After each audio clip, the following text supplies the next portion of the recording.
Hello, my name is Stephen Kennedy. This is my Lab 2 presentation for CYB 610, Penetration Testing and Risk Management. Today, I will be walking you through an open source intelligence operation, also known as passive reconnaissance. I conducted it against United Parcel Service, UPS, a Fortune 500 company ranked number 44. Everything you are about to see was gathered entirely through passive means. No UPS assistant were directly contacted at any point during this lab.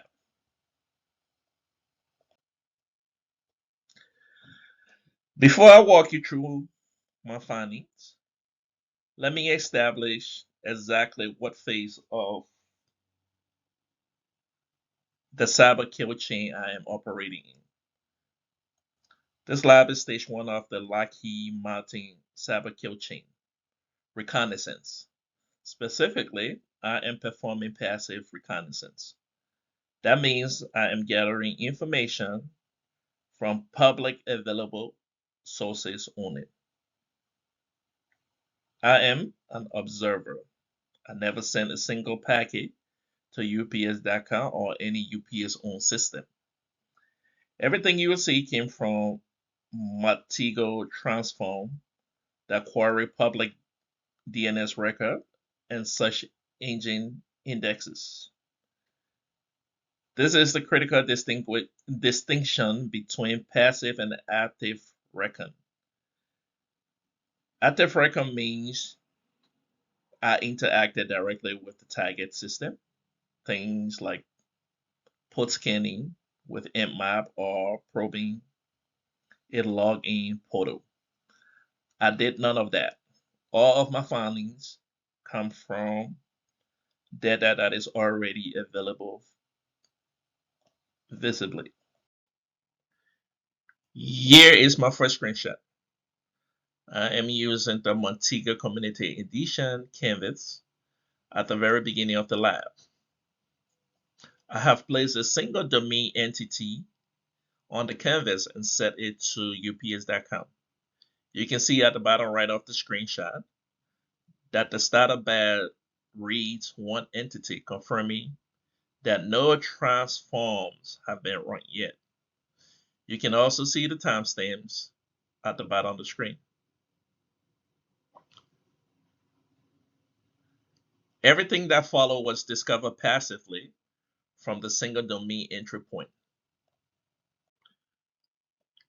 Here is my second screenshot showing the result after I ran the name server transform on ups.com. Montego returns 16 name server nodes. I have broken these down into 4 categories. First, UPS own name servers.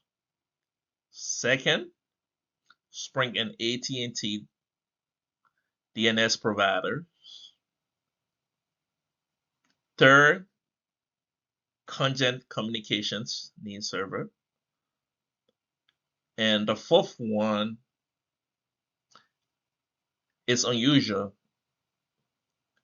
and will be target for further investigation in the active Recon phase.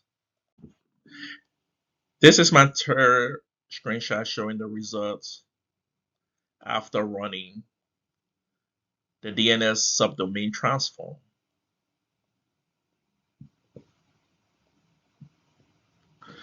Montego returns over 20 subdomain nodes. Several are immediately interesting from a security standpoint. The first one is man.ups.com. These are more customer-facing login portals. Prime target for credential harvesting in a later active Recon phase. The second one reveals UPS uses Amazon S3 cloud storage a known source of misconfigured bucket vulnerabilities. You can also see ep.ups.com highlighted an orange connection back to the root ups.com nodes. Additionally, MX1 and MX2 at em.ups.com reveal UPS marketing mail server and subdomain like ru.ups.com, au.ups.com, and m.ups.com indicate regional and mobile portals. All of this was gathered without touching a single UPS system. My fourth and final screenshot shows the results of the MX transform, which revealed the mail exchange infrastructure for UPS.com. This is one of the most valuable findings from a social engineering perspective. Montego returns 6 mail nodes. The two most significant are the MXA and MXB at 002b8001.gslb.pphosted.com.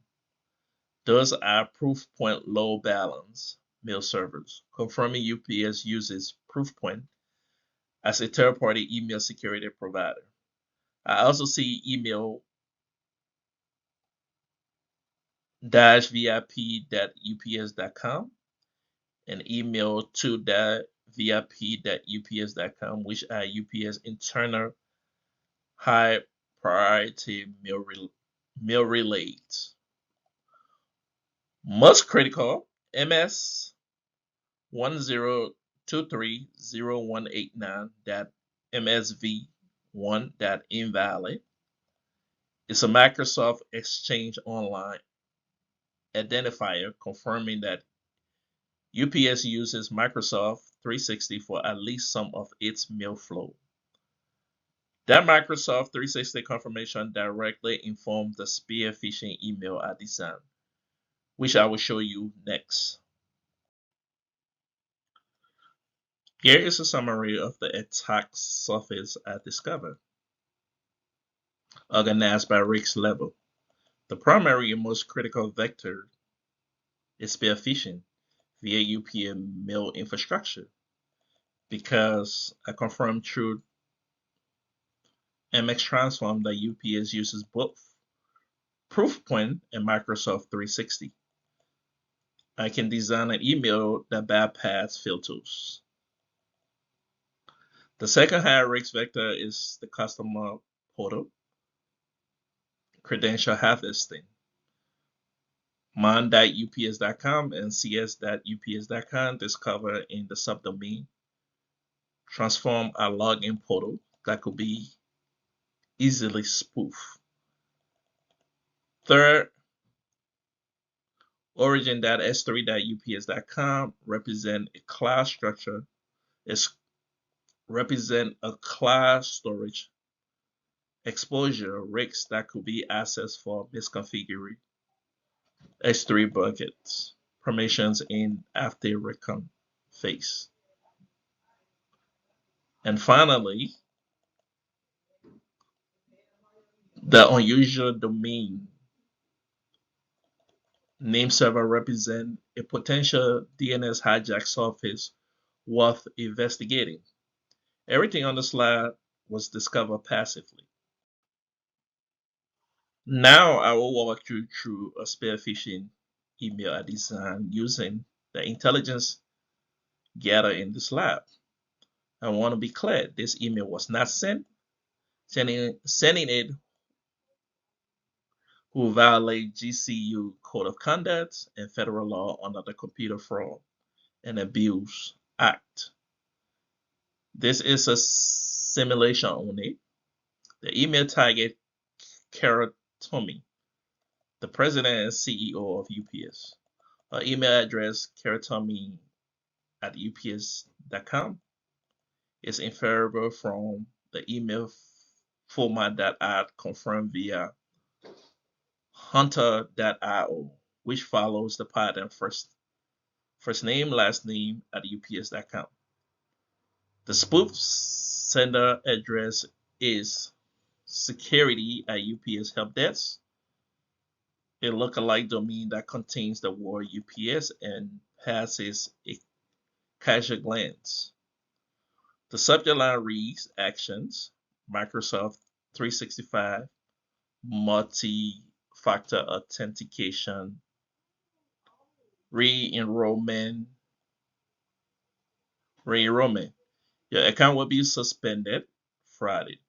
The body requested she click a link to complete the multi-factor re-enrollment before Friday deadline. Every element of this email was designed from a data found during this passive Recon section.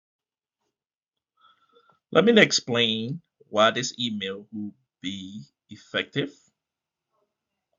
and connect each element back to the open source intelligent tools, data that made it possible. First, authority. The email appears to come from UPS own security IT team, which creates immediate credibility. Second, urgency. The phrase account suspended Friday creates a high deadline that triggers fast action and bypass careful thinking. Third, familiarity. Keratomy is addressed by name, and multi-factor authentication re-enrollment is a completely routine, believable IT request that executives deal with regularly.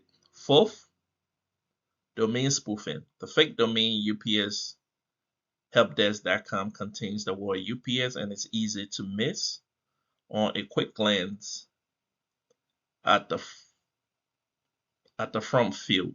And fifth, no attachment because screenshots for confirm UPS uses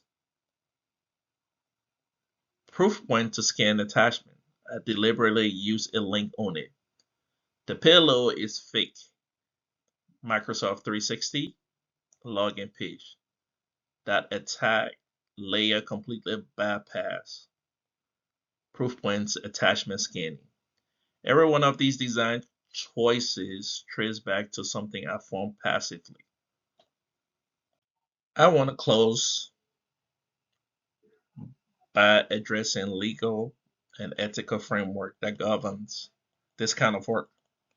From a legal standpoint, the Computer Fraud and Abuse Act makes unauthorized access to any computer system a federal crime. Every technique I demonstrated today, if performed with malicious intent and without authorization, will be criminal. What makes it lawful in a professional penetration testing context is a sound rule of engagement document that defines the scope, permitted techniques, and timeline before any work begins. That rating authorization transforms these exact same actions from criminal to professional. From a Christian perspective, I ground this work in three principles.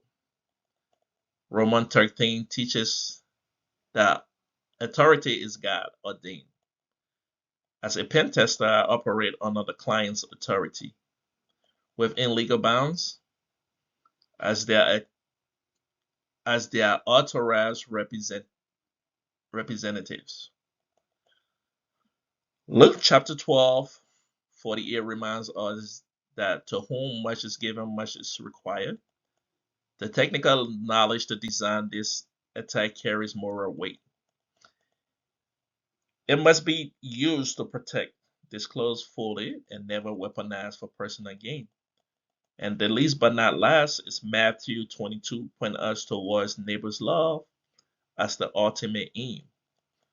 The real beneficiaries of a successful pen test are the customers, employees, and partners whose personal and financial data lives inside UPS system. This is what we made our ultimate trying to protect. Thank you.